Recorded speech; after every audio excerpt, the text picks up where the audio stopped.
Forged on the gridiron in September. Perfected in the magic of March. For the fans who love the crunch of the pads.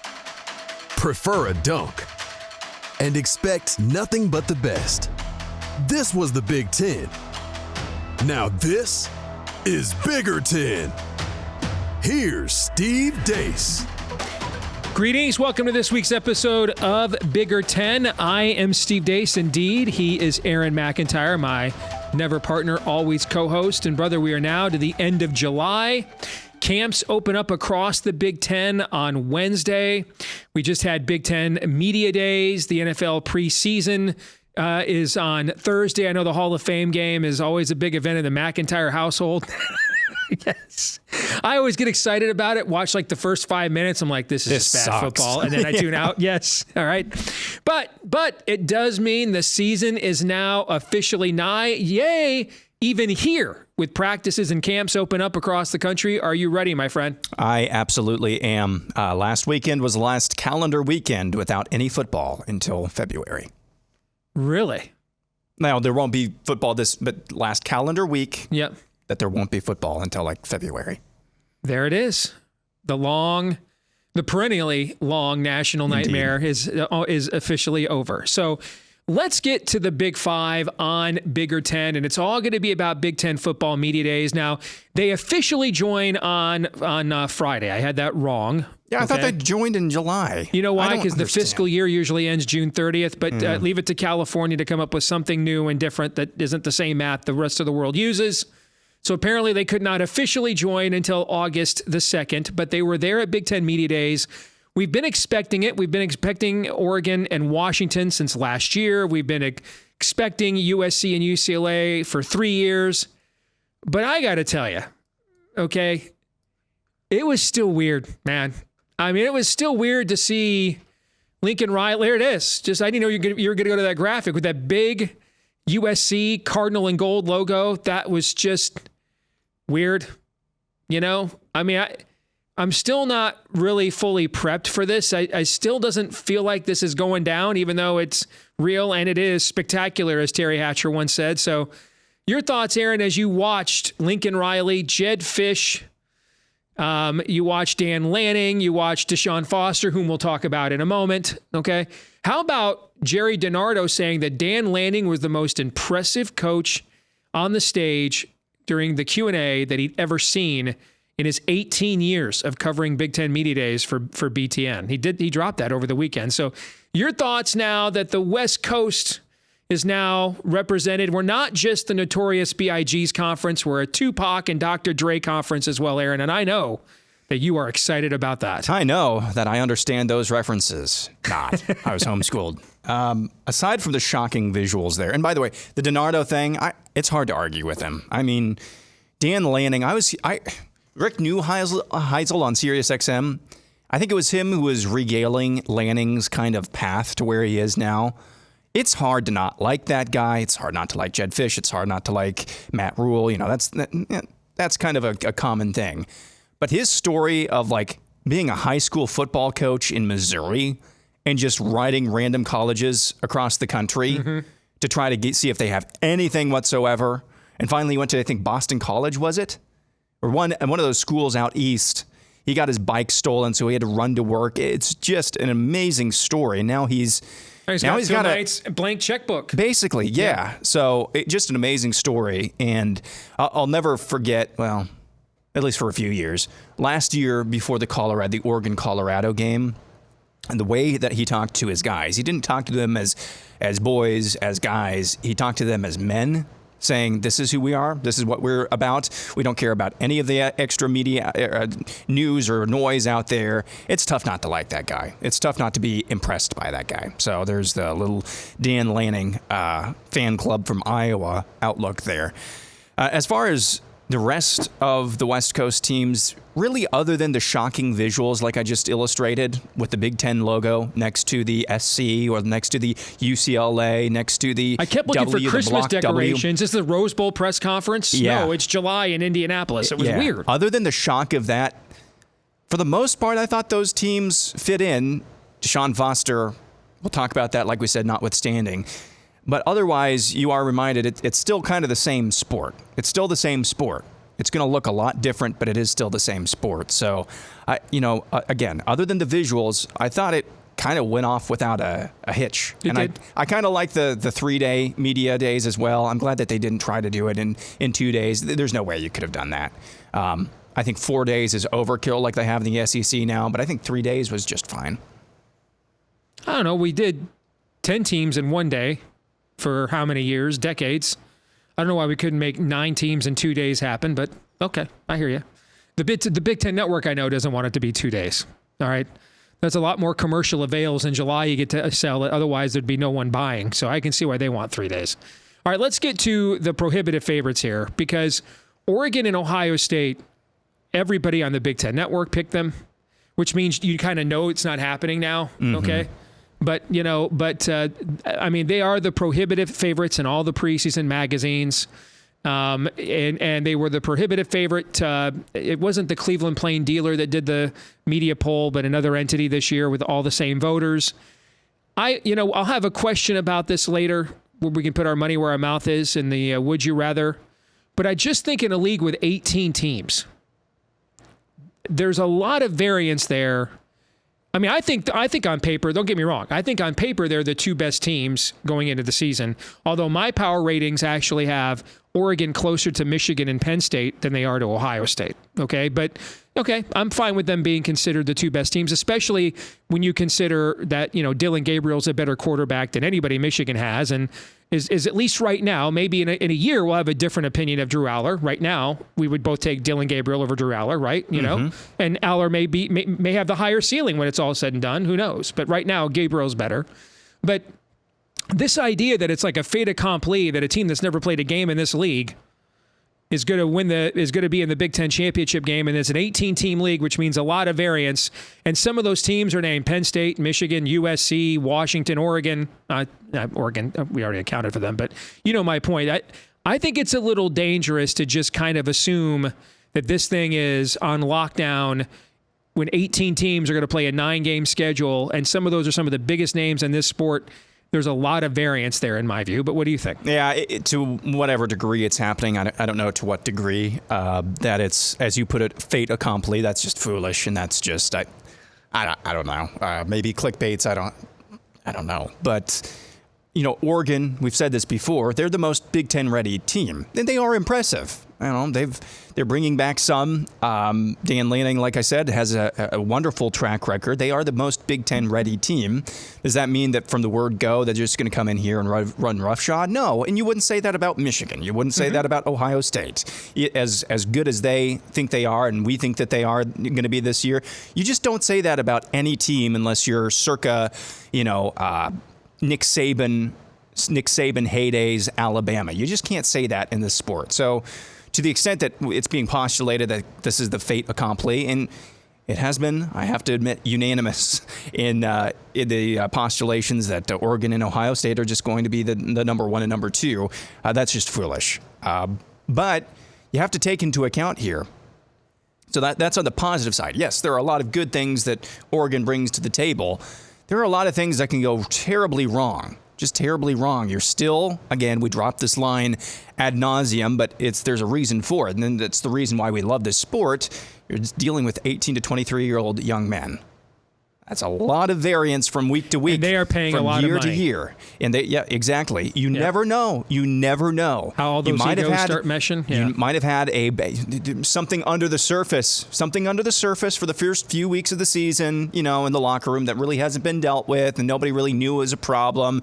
Have a bad week of practice, and then all of a sudden you're going on the road to Purdue on a game that starts on a Friday night at 5 o'clock, your body clock time, and all of a sudden, I'm not calling for that to happen. I'm just illustrating to act like this is a fait accompli. A lot of things can go wrong. Bud Elliott at 24/7 Sports, and he would know. If anyone knows, he would know. Not saying he does know. I'm just saying if anyone would know, it'd be him. He thinks Miami and Oregon have the 2 most expensive rosters in the history of college football entering this year. They even outspent Ohio State, is what he thinks. So he referred to Oregon as the Yankees of college football right now.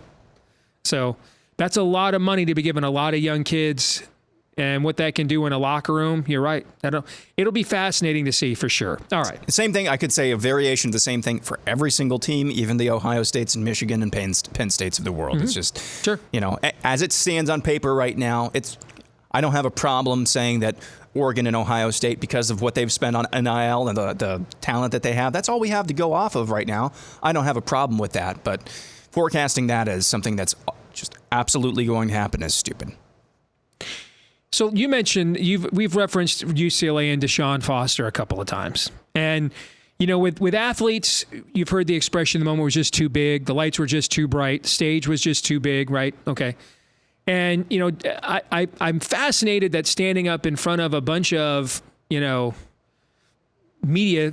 folks that are basically the nerds that carried Deshaun Foster's bags at UCLA for him, okay, was such an intimidating moment that a guy that was an All-American in college and played several years on the biggest stage in the sport in the NFL suddenly just just had paralysis, but he did.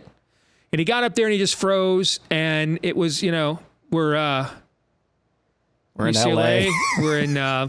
we're in Los Angeles. We play football, and it wasn't like a troll. It'd be funny if it was a troll, okay? But here's the thing I want to say before I turn it over to you, because you were the first person that turned me on that I needed to see this, and you were right, okay? On purpose, I went and listened to like 3 different interviews the guy gave, and he was perfectly fine. Yeah. Okay. So I think we just saw something we don't typically see, or when we see it like play out over the field, on the field, but we don't like see like a coach like freeze and not make a play call, but maybe freeze and make a bad call. And you see that in the game, right?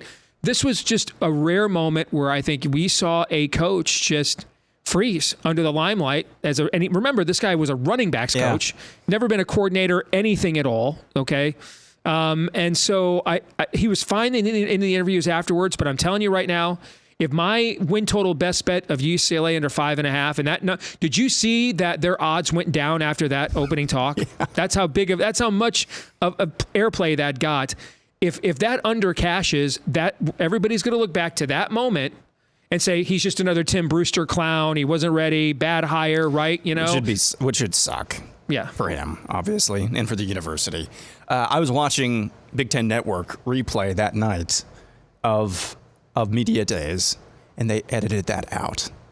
They did. Yeah, it was not. That's weak, man. I know. They edited that out. They went right to the questioning, and they were doing some major heavy lifting, pumping up Deshaun More cuts. Foster. CNN editing Joe Biden, or they edited that out. Deshaun Foster being edited by the Big Ten Network. Do you think more jump cuts? Unless there was some effort to constrain the whole day into whatever a time frame is for the replay, I doubt that's what happened, because I didn't see any other edits as well. So on the one hand, it is true that everybody has moments where they're just kind of brain fart. Now, I've been working for you for almost 9 years now. I'm sure, I can think of maybe a handful of occasions where I've frozen up. I can think of maybe once where you've frozen up, but all of those examples were in a taped environment where you don't have the subconscious. We're live on air. We got to go. Okay. And we're also in the Talkin business. Okay. Right. So there's that. I just like hand me the UCLA playbook and tell me I've got 25 seconds to come up with the next play call. I'm going to freeze. Yeah. Okay. It's not what I do. So on the one hand, that was really bad. It was really bad. On the other hand, that happens sometimes. Usually not when the lights are on, but sometimes that happens. And you're right. I listened to 3 or 4 interviews with him after that, and there is something endearing about the fact that he just didn't care. It's not like he was being combative. He just he owned it. Yeah. He didn't care. Yeah. So that's good. On a dude level, I like to see that. Yep. Agreed. All right, let's talk about James Franklin. And do we have to? I mean, I listened to several interviews with him. The media loves him, and that's one of the reasons. And he's smart in how he plays the media, and that's why he gets rated so high in the coach rankings and stuff every year. When you could argue, frankly, by Penn State's standards, I mean, he came in 2014, right? So he's heading into year 10. Maybe 11. By Penn State standards, he's had one really meaningful year. Won the Big Ten championship in 2016. And Penn State's probably Penn State, USC, now both in our league. Two biggest names to not make the playoff, maybe in terms of tradition and brand. Nebraska would be up there too in the 14 playoff era, and they're certainly up there. Is it now or never for him? Well, what do we mean by Penn State standard? And I don't mean this as a troll. Okay, the standard that Joe Paterno established in the 50 years that he coached there. We'll say that. Okay. Because it seems like recently, your standard is your coach's longevity and average wins per season and accomplishments per season. So it seems like he's been there. We have a sample size. He's been there for 10 years. It seems like your standard is one Big Ten title every decade.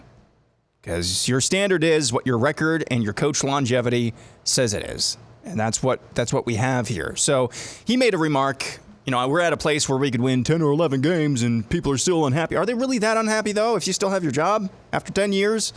And I'm not saying James Franklin, he's still he's a good coach. He's sometimes a great coach. Yeah. I'm not saying that at all. But when we talk about Penn State standard, maybe they've recalibrated a little bit. Because, this has been bandied about a bunch.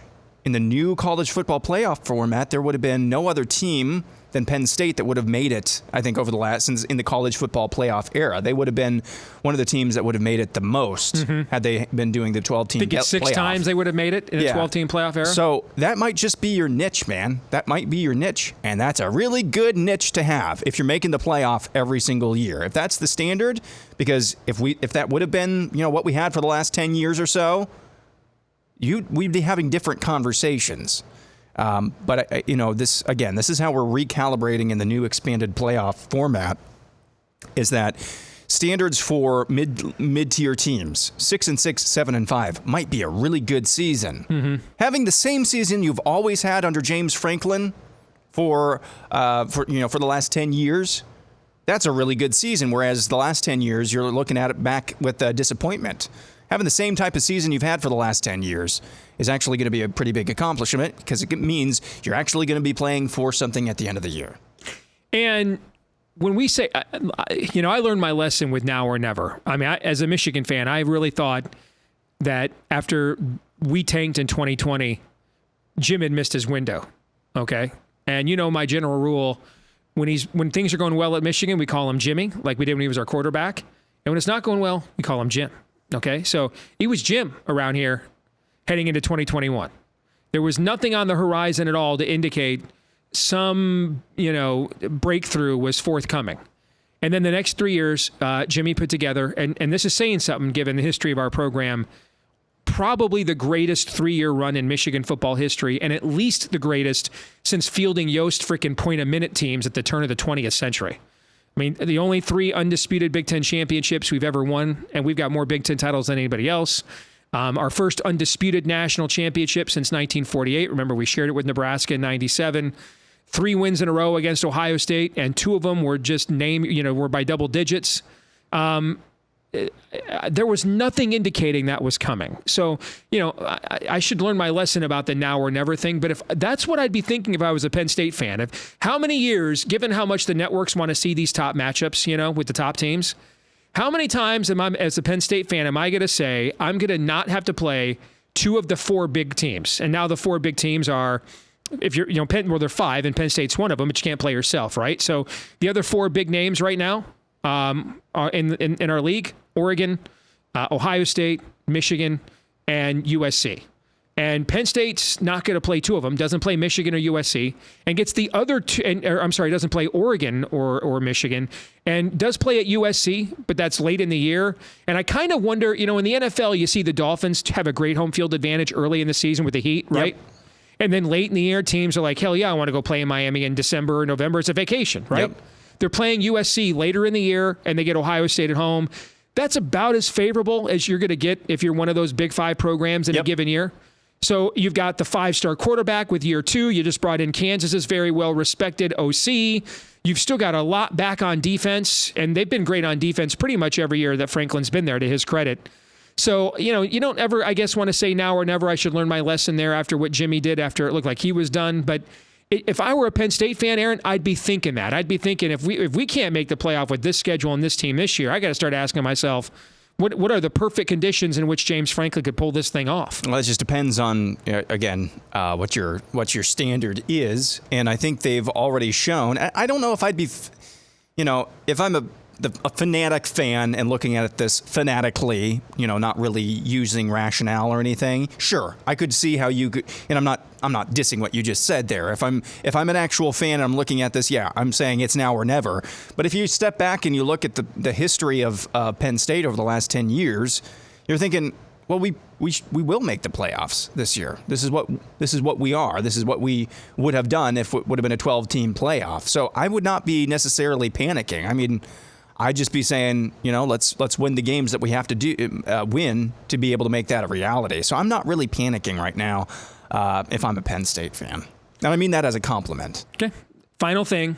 I don't know if you noticed, but Big Ten teams bring 3 players per school. All right. So 18 teams, that's 54 players, right? Yeah. Okay.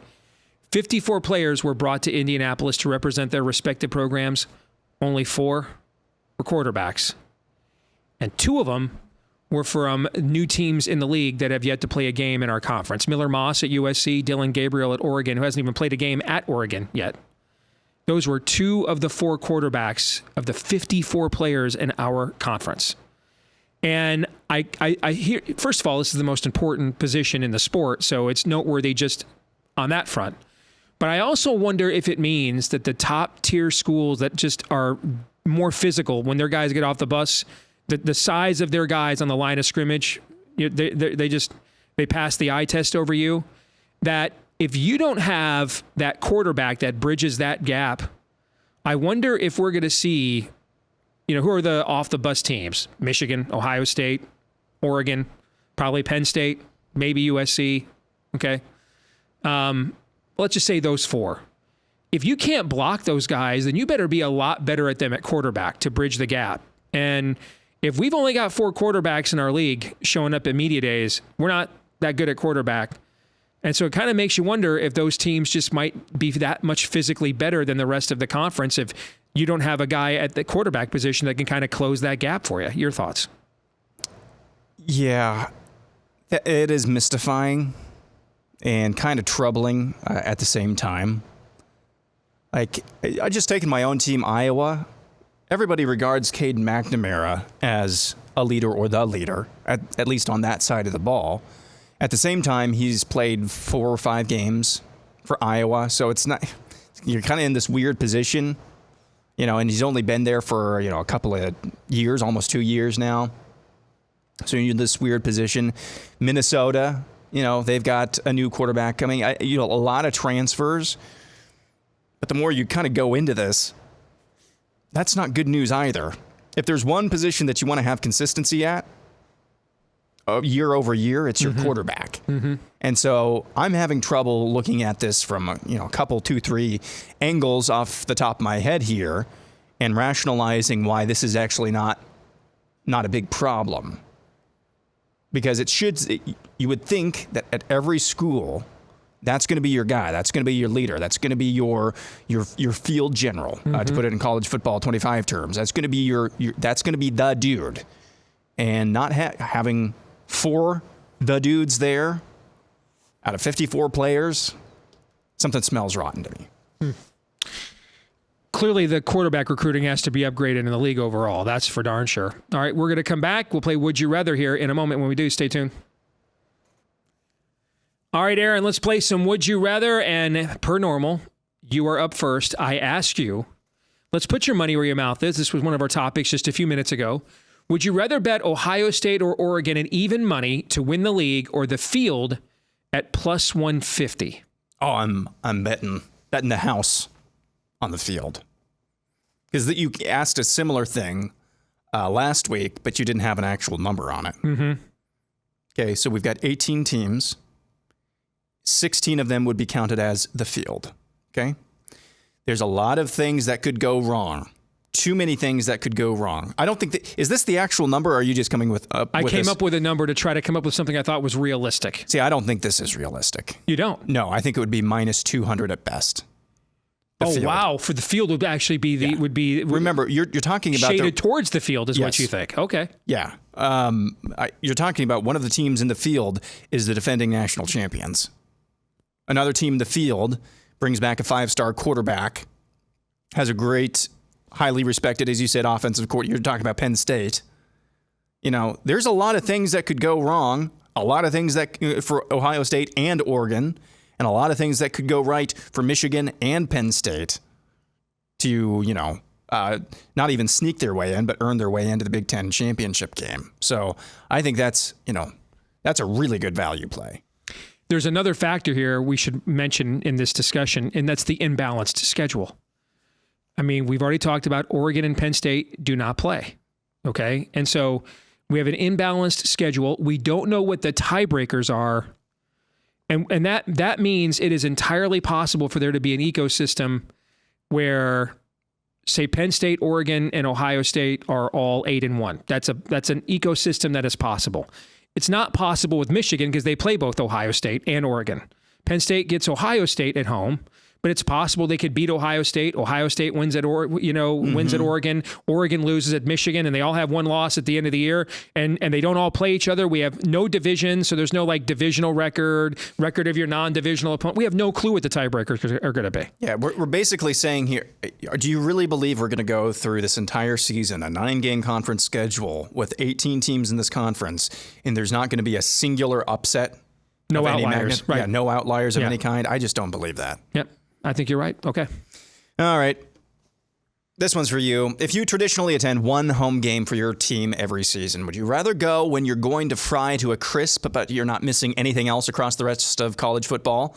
Or go later on when the weather's nicer, but you'd rather be home because there are better matchups on television? Not that I'm grappling with this decision right now. You know me. I don't have a good time if I'm overheated. Okay? I just don't. Some people can't stand the cold. I'm not a huge fan of that either.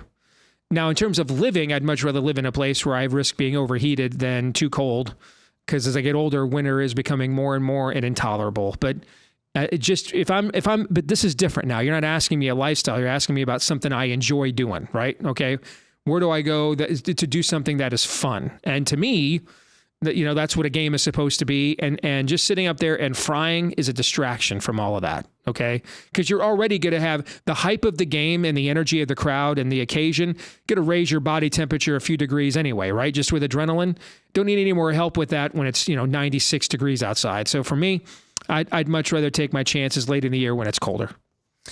All right. This one's from you. Would you rather do the Big Ten bus tour or just watch it? What is more? 18 schools now, and they're doing all 18. It starts Wednesday. They're at Minnesota's camp the day it opens on July 31st. That's when the BTN bus tour begins. It doesn't end, I think, until August 22nd. So they're doing 2 days before week 0. Yes, and so they're doing 18 stops now. They're going to try to spread it out amongst their team. So not everybody's doing all 18 stops, I guess, but. Would you rather do all 18 stops, or would you rather just sit home and watch it? Because it has to be all or none. So what's your choice? I'd rather do 18 stops. Really? As much as I love the Big Ten bus tour, every season, I just miss episodes of it. I just do. And, got a busy schedule. So, if that's the option, I'd rather just do it. I assume that I'm working there in some capacity. Mm-hmm. So, it's not like I'm just on vacation. So I'd rather just do the whole 18 team thing because I'm going to miss... I don't want to say half, but I'm going to miss good chunks of it if I'm just relying on watching at home. Okay. Finally, would you rather be holding a ticket at Oregon 8-1 to win the college football playoff, which is what it is today as we're taping this, or hold a ticket at plus 750, so that's 7.5 to 1, for Dylan Gabriel to win the Heisman? I would rather be holding a ticket at Oregon 8-1 to win the college football playoff, and here's why. Slightly better odds for what's essentially the same bet. Yep. Okay. I mean, there's no way if Oregon is 9-3, Dylan Gabriel is winning the Heisman. He'd have to put up like Lamar Jackson kind of numbers. But the thing is, or Robert Griffin III. Here's the thing though, with the talent they have on defense, if he did that, Aaron, they would be 9-3. You see what I'm saying? Okay. I mean, those guys did that on 9-3 teams because they didn't have Oregon kind of talent on defense. So, if he's winning the Heisman, that means they're in the college football playoff, and I'm sitting on better odds. So in that case, am I asking Dillon Gabriel to be better than every conceivable star player that's going to be in the college football playoff, or Oregon to be better, which is dozens of players, or Oregon to be better amongst 11 other teams? You see what I'm saying? Yep. Okay. So the better bet then in that case would be Oregon to win the college football playoff, in my view, analyzing it that way. Where did you get Dillon Gabriel at? I assume you've bet on him for Heisman? Yeah, 10-1 is what I got. Too. Yeah. Now he is the favorite. Yeah. At least which makes sense given, DraftKings. the offense he's going into. And we're talking about a guy, when you look at his numbers between UCF and Oklahoma, I mean, if he has that kind of year again, I think you'll see him in the college football playoff, college football Hall of Fame one day. You're talking about a quarterback that over the course of his career has very elite career numbers, especially if they win the Big Ten or win the Natty, and he wins the Heisman. He's absolutely going to be in the college football Hall of Fame just on that alone. So, all right, we'll come back. We'll get to our Twitter poll results and our feedback of the week next. All right, this week's Twitter poll results. We asked you which coach made the biggest impression at Big Ten Media Days, and I chose the 4 options that I thought, based on the coverage I saw, the people talked about the most that were there. 48.7 or 49% of you said Deshaun Foster for all the wrong reasons. But again, his interviews off stage were really good. 24% said Sharon Moore. 17% said Dan Lanning. 10% said Ryan Day. You like those results? Would you differ? So I'm going off of I'm going off of football impression, like personality impression, and a brain fart really doesn't tell me too much about yourself, so I'm eliminating Deshaun Foster. Dan Lanning, to me, at this point, is kind of a known commodity, so, there wasn't too much to look at there. Sharon Moore, actually, he's more engaging. I thought he came off as more engaging. He has a presence. Than he did at his introductory press conference, in my opinion. But the one that I would actually vote for is Ryan Day. I've heard a few interviews with him at Big Ten Media Days, and the dude is like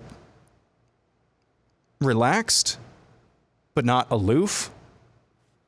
He is engaged, but not combative. For a guy who supposedly has as much pressure on him this season as he does, and he does, I don't know. He seems to be confident, but not. I don't. See, I agree with you. Now, I'm a big fan of the Cover 3 podcast. They were all talking about seeing him in person in Indianapolis. You could just see there's tension and the pressure's on. Really? Yeah. Okay.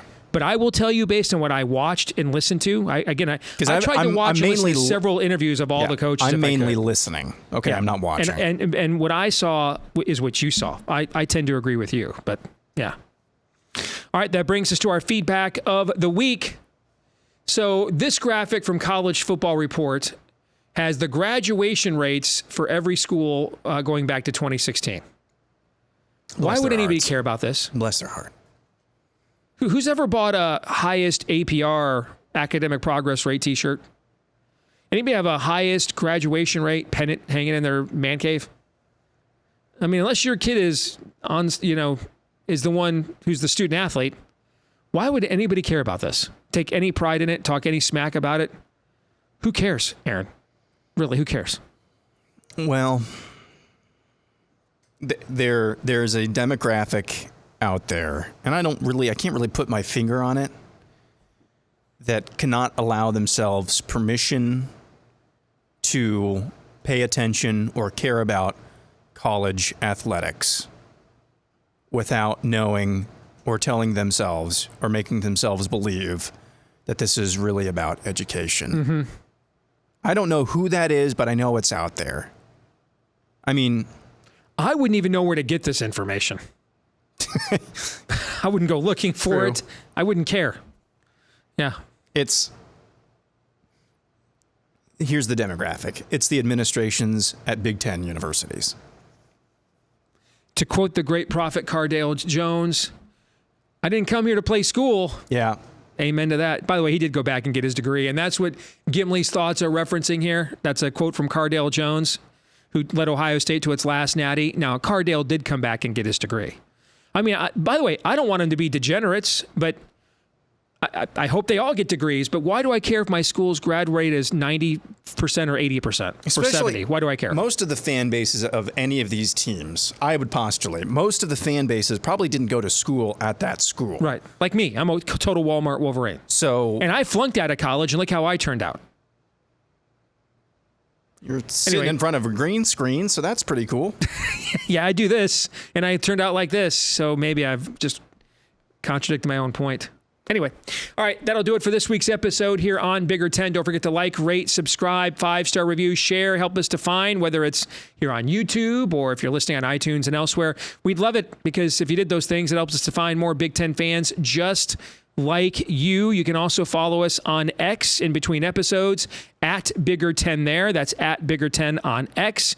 We'll be back in 2 weeks with our first updates from training camps and the BTN bus tour. We'll get to some of that. With the 18 teams now, we used to do this with one episode right before the season, but with 18 teams, we're probably going to have to break this into a couple of episodes now. All right, so we'll do that here when we come back in 2 weeks. Until then, for Aaron McIntyre, I'm Steve Deace. We'll see you then right here on Bigger 10.